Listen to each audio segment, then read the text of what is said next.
வரலாற்று சிறப்புமிக்க நல்லூர் கந்தசுவாமி ஆலய வருடாந்த மகோற்சவ திருவிழாவின் 22ஆம் நாள் திருவிழா மாம்பழ திருவிழாவாக மிகவும் சிறப்பாக நடைபெற்றது. இன்று காலை 6:45 மணியளவில் நடைபெற்ற வசந்த மண்டப பூஜையை தொடர்ந்து பிள்ளையாரும் முருகப்பெருமானும் வெளி வீதி உலா வந்தனர்.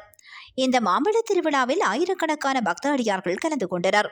அத்தோடு முருகப்பெருமான் தங்கமயில் வாகனத்தில் எழுந்தருளியிருந்தார்.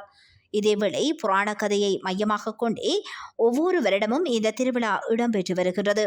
அதற்கமைய சிவபெருமானுக்கும் உமாதேவியாருக்கும் நாரதர் மாம்பழம் ஒன்றை வழங்கினார். யாருக்கு கொடுப்பது என தீர்மானிக்க முதலில் உலகை சுற்றி வருபவருக்கு இந்த மாம்பழத்தை தருவோம் என சிவபெருமானும் உமாதேவியாரும் பிள்ளையாருக்கும் முருகனுக்கும் கூறினர்.